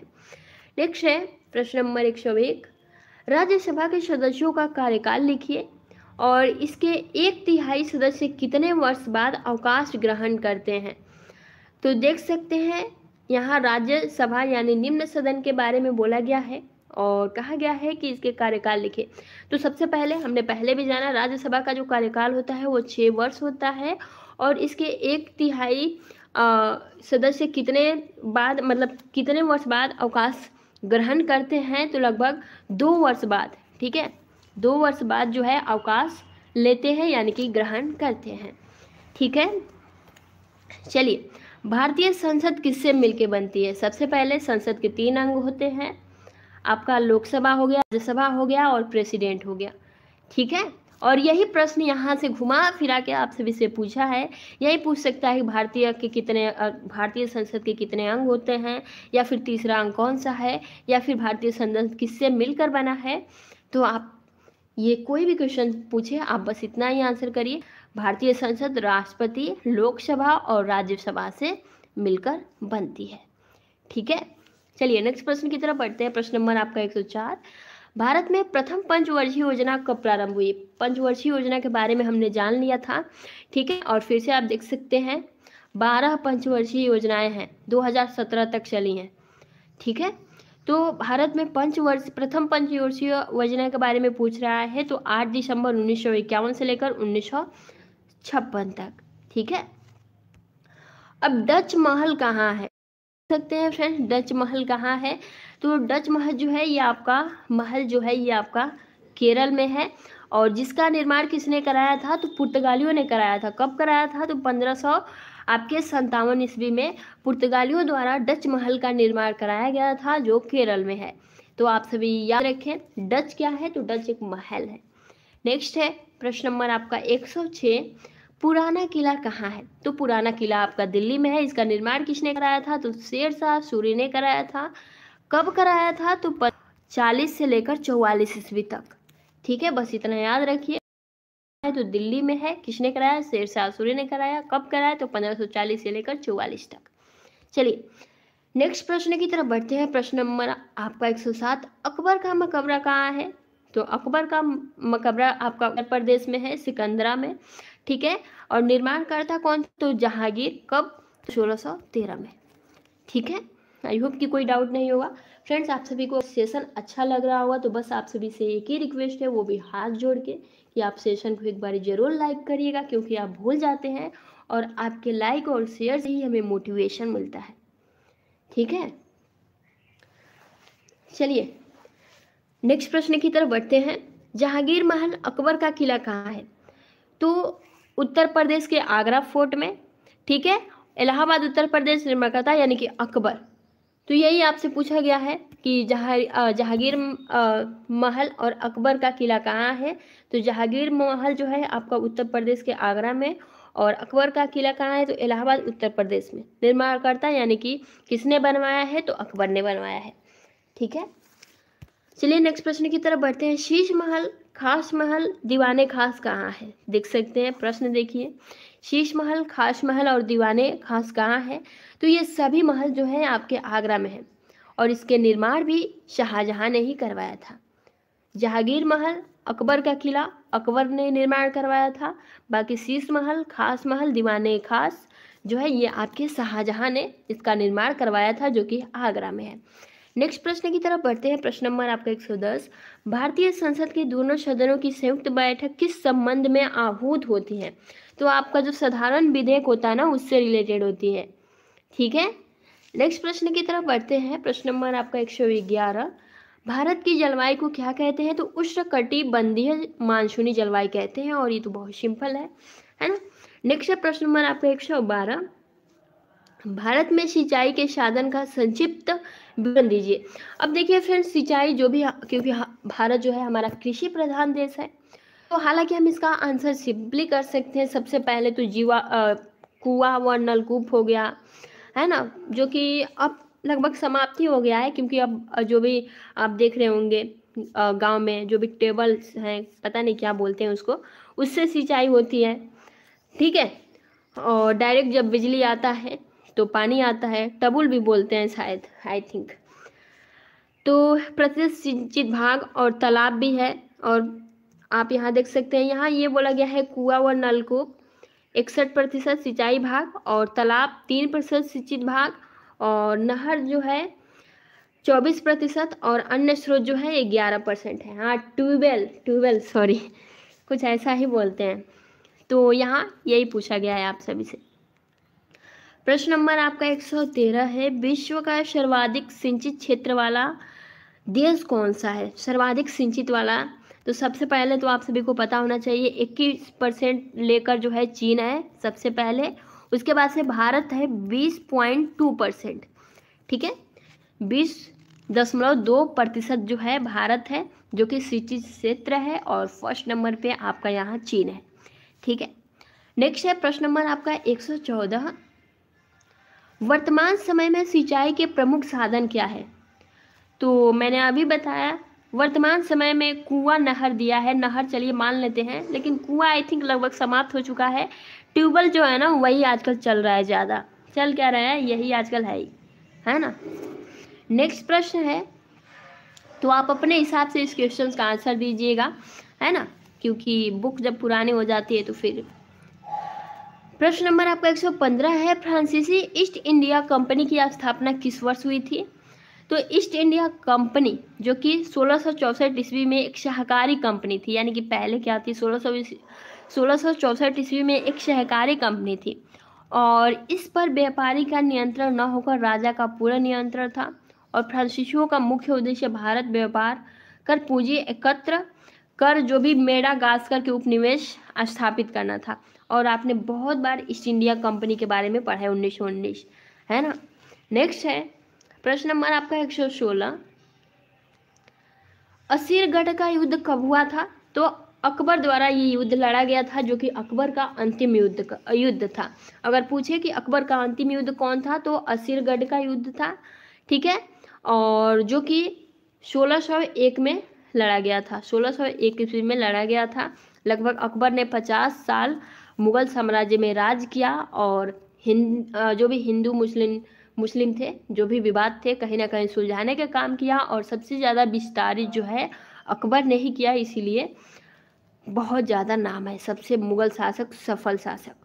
नेक्स्ट है प्रश्न नंबर 117, प्लासी का युद्ध कब और किसके बीच हुआ? हमने बहुत बार डिस्कस कर लिया है। लाजपत और सिराजुद्दौला के बीच हुआ, जो कि सिराजुद्दौला को पराजित किया और ये 1757 में हुआ था, ठीक है। प्लासी का युद्ध 1757 ईस्वी में हुआ था। प्रश्न नंबर आपका नेक्स्ट है 118, बक्सर का युद्ध कब और किसके बीच हुआ था? तो बक्सर का युद्ध आपके 1664 ईस्वी में हुआ था। अंग्रेजों ने मीर कासिम और शुजाउद्दौला एवं अहमद शाह के संयुक्त सेनाओं को पराजित किया था, यानी कि अंग्रेजों ने जो है मीर कासिम और शुजाउद्दौला और अहमद शाह के सेनाओं को जो है पराजित किया था, जो कि बक्सर का आपका युद्ध 1764 ईस्वी में हुआ था। नेक्स्ट है वांडीवास का युद्ध कब और किसके बीच हुआ था? तो अंग्रेज ने जो है फ्रांसीसियों को पराजित किया था, कितने में? तो 1760 ईस्वी में, याद रखिएगा, वांडीवास, ठीक है, अंग्रेजों और फ्रांसीसियों के बीच हुआ था, जिसमें फ्रांसीसियों की हार हुई थी 1760 में। प्रश्न नंबर आपका 120 है, मुगल काल की किन्हीं 4 साहित्यिक कृतियों का उल्लेख कीजिए। सबसे पहले फ्रेंड्स अकबरनामा के बारे में हमने बहुत बार पढ़ा है ना। तो यहाँ पूछा जा रहा है कि मुगल काल के किन्हीं 4 साहित्यिक कृतियों का उल्लेख कीजिए। अकबरनामा किसके द्वारा लिखा गया है फ्रेंड्स? रामचरितमानस तुलसीदास, हुमायूंनामा गुलबदन बेगम, गंगा लहरी, पंडित जगन्नाथ। तो ये आपके 4 साहित्यिक कृतियाँ हो गई, जो कि हो सकता है कि आपके परीक्षा में पूछ दिया जाए, ठीक है। नेक्स्ट है प्रश्न नंबर आपका 121, बीबी का मकबरा नामक स्थान एवं राज्य कहाँ है और इसको किसने बनवाया था? तो सबसे पहला ये औरंगाबाद में है, जो कि महाराष्ट्र से रिलेटेड है, ठीक है, और इसका निर्माण करता भी औरंगजेब ही था। कब? तो 1679 ईस्वी में, ठीक है, 1679 ईस्वी में, आप सभी याद रखिएगा। बीबी का मकबरा बहुत ही इम्पोर्टेंट है, आपके कंपटीशन में भी पूछा जाता है और आप सभी को पता होना चाहिए, आपके सुपर टेट में भी बहुत ज़्यादा काम करेगा, है ना। और जो भी आपका DSSS है उसके बारे में आपको जल्दी जानकारी दी जाएगी, क्योंकि बहुत ही सुनहरा मौका है DLED प्रशिक्षुओं के लिए। चलिए नेक्स्ट प्रश्न की तरफ बढ़ते हैं। आरामबाग की स्थापना किस शासक ने की थी? तो बाबर ने की थी, आगरा में, यानी आगरा आपका उत्तर प्रदेश में है, ठीक है। और साथ ही फ्रेंड्स 1526 में इसकी स्थापना हुई थी, 1526 में इसकी स्थापना हुई थी, ठीक है। मैम कितने टाइम से पढ़ा रहे हो आप? हम यहाँ 3:06 से जुड़े थे, है ना, 3 बजे की क्लास थी, 6 मिनट लेट हुई थी। हालांकि आई होप कि अब सही हो गया है, क्योंकि पहले टेक्निकल इशू की वजह से लाइव नहीं हो पा रहा। प्रश्न नंबर आपका 123, शालीमार बाग की स्थापना किसने की थी? तो इसका स्थापना जहांगीर ने करा था, ठीक है, आप सभी याद रखिए, जो कि श्रीनगर में किया था। शालीमार क्योंकि बहुत ही इंपॉर्टेंट है, तो याद रखिएगा। शेरशाह का मकबरा कहाँ है?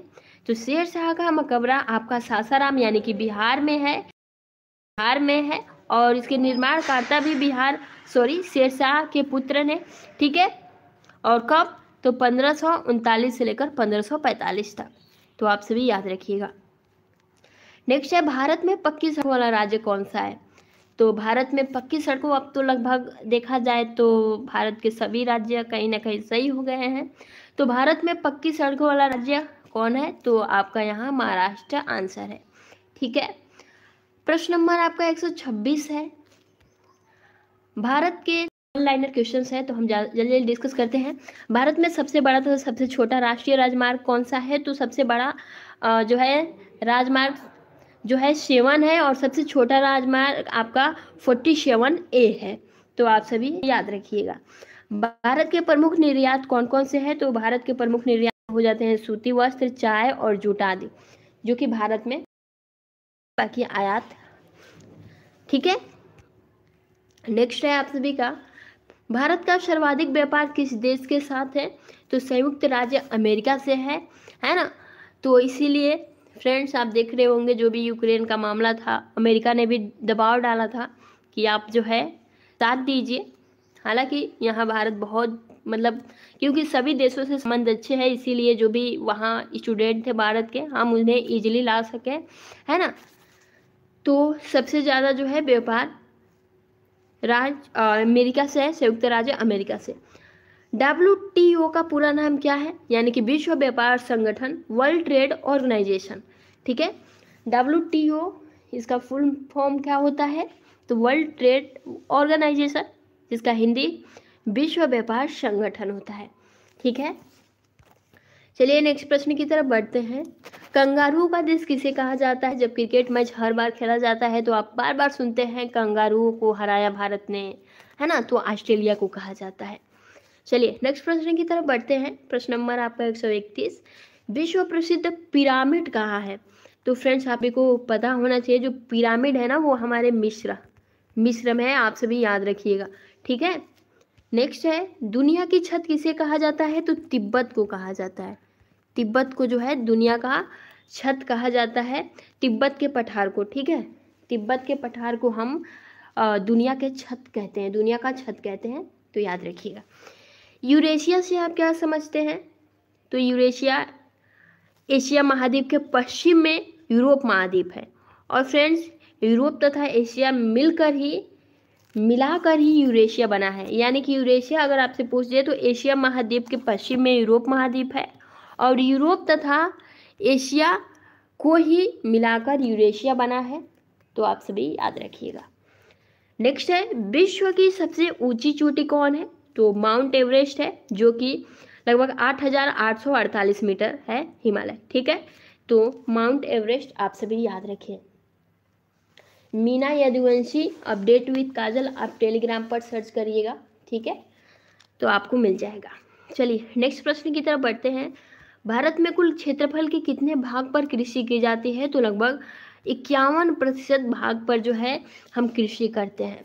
ठीक है, प्रश्न नंबर आपका 136 है, अबरख उत्पादन में भारत का विश्व में कौन सा स्थान है? अबरख उत्पादन तो लगभग 51वां स्थान है। ठीक है, जो कि प्रथम है राजस्थान में। ठीक है, नेक्स्ट है, प्रश्न नंबर आपका 137 है, भारत में तांबा उत्पादन के प्रथम 3 राज्य कौन से हैं? तो प्रथम 3 राज्य सबसे पहले तो आपका मध्य प्रदेश आ जाता है, उसके बाद से आपका राजस्थान आ जाता है और उसके बाद से जो है आपका यहाँ झारखंड आ जाता है। ठीक है, तो ये जो है भारत में तांबा उत्पादन के प्रथम 3 राज्य हैं, मध्य प्रदेश, MP और राजस्थान और आपका यहाँ झारखंड। ठीक है, चलिए जस्ता उत्पादन के प्रथम राज्य कौन सा है? तो ये भी राजस्थान है। कोयला उत्पादन के प्रथम भारत के 3 राज्य कौन कौन से हैं? कोयला तो झारखंड हो गया, छत्तीसगढ़ हो गया और उड़ीसा, या फिर आप ओडिशा भी कह सकते हैं। तो ये कोयला उत्पादन में आगे है झारखंड। ठीक है, तांबा उत्पादन में जो है मध्य प्रदेश है, राजस्थान है, झारखंड है, लेकिन कोयला उत्पादन में आपका झारखंड सबसे पहले है, उसके बाद छत्तीसगढ़, उसके बाद से ओडिशा। सबसे प्रथम श्रेणी का कोयला किसे माना जाता है? तो एंथ्रेसाइट। ठीक है, एंथ्रेसाइट को हम सबसे प्रथम श्रेणी का कोयला मानते हैं। नेक्स्ट है, भारत में बॉक्साइट का उत्पादन सबसे अधिक करने वाला कौन सा राज्य है? तो ओडिशा राज्य है। ठीक है, उसके बाद से स्वर्ण उत्पादन में प्रथम राज्य कौन सा है? तो कर्नाटक है, जो कि 98%। ठीक है, 98% स्वर्ण उत्पादन करता है कर्नाटक। नेक्स्ट है प्रश्न नंबर आपका 143, पेट्रोलियम उत्पादन करने वाले क्षेत्र कौन कौन से हैं? तो सबसे पहले तो आपका असम हो गया, यानी कि डिगबोई, सुरमा घाटी, और गुजरात में आपका खंभात, अलंकेश्वर, महाराष्ट्र में मुंबई हाई। मुंबई हाई के बारे में हमने पहले भी पढ़ा था, ठीक है। हमने जूम आउट कर दिया है, आई थिंक अब सही दिखेगा। प्रश्न नंबर आपका 144, भारत में सबसे अधिक सड़कों वाला राज्य कौन सा है? अभी ये प्रश्न आया था, महाराष्ट्र। संसद के संयुक्त अधिवेशन कौन बुलाता है? तो प्रेसिडेंट बुलाता है। अगर अधिवेशन की बात आए संसद को लेकर तो ये आपका प्रेसिडेंट यानी कि राष्ट्रपति बुलाता है। प्रश्न नंबर आपका 146 है, संयुक्त अधिवेशन राष्ट्रपति द्वारा किन किन स्थितियों में बुलाया जा सकता है? तो देखिए, जब कोई विधेयक जो है एक सदन में पारित होने के बाद दूसरे सदन में जाता है, यदि दूसरे सदन द्वारा सबसे पहले कोई भी विधेयक जब एक सदन से पारित होने के बाद दूसरे सदन, यानी कि मान लीजिए कोई भी विधेयक हो, अगर वो लोकसभा में पारित हो जाता है और उसके बाद वो राज्यसभा में पारित होने जाता है, तब अधिवेशन राष्ट्रपति द्वारा इन स्थितियों में बुलाया जाता है, संयुक्त अधिवेशन। या फिर दूसरे सदन द्वारा विधेयक, मतलब जो विधेयक भेजा गया है उसको अस्वीकार कर दिया गया हो, तब भी संयुक्त अधिवेशन राष्ट्रपति द्वारा बुलाया जाता है। साथ ही फ्रेंड्स, विधेयक पर किए जाने वाले जो भी, अगर विधेयक पर कोई संशोधन करना होगा तो उसके बारे में दोनों सदनों को अंतिम रूप से सहमत होने के लिए संयुक्त अधिवेशन राष्ट्रपति द्वारा बुलाया जाता है, ठीक है। तो यही सब बातें हैं। और साथ ही दूसरे सदन को विधेयक प्राप्त होने की तारीख, उसके द्वारा विधेयक पारित किए बिना 6 माह से अधिक बीत गया हो, तब भी राष्ट्रपति द्वारा संयुक्त अधिवेशन बुलाया जाता है और इसके समक्ष जानकारियां ली जाती हैं, ठीक है। प्रश्न नंबर आपका 147 है, संयुक्त अधिवेशन की अध्यक्षता कौन करता है? चलिए, बुला तो लेगा, तो फ्रेंड्स आप सभी को पता होना चाहिए, लोकसभा का जो स्पीकर होता है, लोकसभा अध्यक्ष द्वारा जो है अध्यक्षता इसकी की जाती है संयुक्त अधिवेशन द्वारा, जो कि राष्ट्रपति द्वारा बुलाया जाता है, ठीक है। क्या धन विधेयक के संबंध में लोकसभा का निर्णय अंतिम होता है? तो बिल्कुल फ्रेंड्स, धन विधेयक के संबंध में जो लोकसभा है इसका निर्णय अंतिम होता है, जो निर्णय लेगा उसी पर काम किया जाएगा। क्या धन विधेयक के संबंध में संयुक्त अधिवेशन की व्यवस्था की जा सकती है? तो बिल्कुल नहीं, ठीक है। प्रथम लोकसभा के अध्यक्ष कौन थे? तो जीबी मालवंकर थे, ठीक है। वर्तमान में भारत के कितने उच्च न्यायालय हैं? तो फ्रेंड्स आप सभी को पता होना चाहिए, वर्तमान में भारत के लगभग 25 उच्च न्यायालय हैं, ठीक है। और न्यायालयों की अगर यहाँ आयु सीमा की बात करें तो लगभग 60 वर्ष तक होती है, जो भी न्यायाधीश होते हैं, ठीक है। चलिए नेक्स्ट प्रश्न की तरफ बढ़ते हैं। प्रश्न नंबर आपका 152 है, उच्च न्यायालय के न्यायाधीश के पद की योग्यता क्या होती है? तो सबसे पहले तो वो भारत का नागरिक हो और उसकी आयु जो है 62 वर्ष से अधिक ना हो, तो यहाँ ये बोला गया है, ठीक है। चलिए नेक्स्ट प्रश्न की तरफ बढ़ते हैं। आयकर किसे कहते हैं फ्रेंड्स? तो हमने पहले भी आई थिंक ये डिस्कस कर लिया था। यह प्रत्यक्ष कर है जो व्यक्तियों के आय पर लगता है, ठीक है। आयकर किसे कहते हैं? तो यह एक प्रत्यक्ष कर होता है। अब देखिए, प्रत्यक्ष कर और अप्रत्यक्ष कर में भी अंतर होता है। आयकर आपका प्रत्यक्ष कर है और अप्रत्यक्ष क्या कर होता है? जो व्यक्ति मतलब जिसका उपभोग करता हो उस पर अप्रत्यक्ष कर लगता है। तो आयकर एक प्रत्यक्ष कर है जो व्यक्तियों की आय पर लगाया जाता है और यह सर्वप्रथम 1950 ईस्वी में लगाया गया था। व्यक्तिगत आय का कुछ भाग कर मुक्त इसमें रहता है, ठीक है। तो फ्रेंड्स लगभग आप देख सकते हैं बहुत ही इम्पोर्टेंट ये आप सभी के लिए रहने वाला है। और साथ ही फ्रेंड्स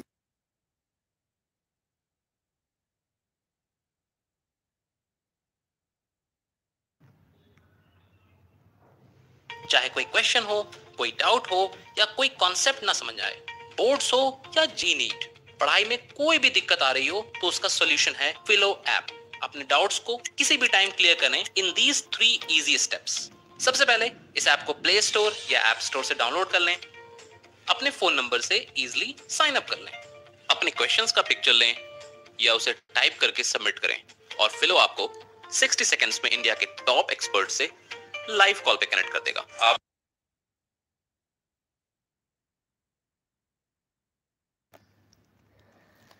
तो फ्रेंड्स ये कुछ इम्पोर्टेंट क्वेश्चन जो कि आपके एग्जाम पॉइंट ऑफ व्यू से बहुत ही इम्पोर्टेंट रहने वाला है। हालांकि अगर देखा जाए तो और भी क्वेश्चंस हैं, लेकिन अब जो इम्पोर्टेंट होंगे वही आप सभी को कराए जाएंगे।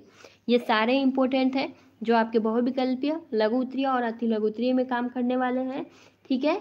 और साथ ही जिनका ये कमेंट्स आ रहा था कि कब तक आपकी परीक्षा होगी, तो फ्रेंड्स आपकी परीक्षा 15 अप्रैल के बाद, ठीक है, डेट शीट जारी कर दी जाएगी। उम्मीद यही है। हालांकि फ्रेंड्स एक ऑडियो जो कि आप उस पर ध्यान मत दीजिए, बस यही कहेंगे कि आप सभी अच्छे से तैयारी करिए, ठीक है। और साइंस की क्लास मनीषा यादव बोल रही हैं, तो साइंस की क्लास हमने कहा है कि कंप्यूटर और साइंस की क्लास आपको संडे को मिलेगी, बस 2 ही क्लास उस दिन होगी।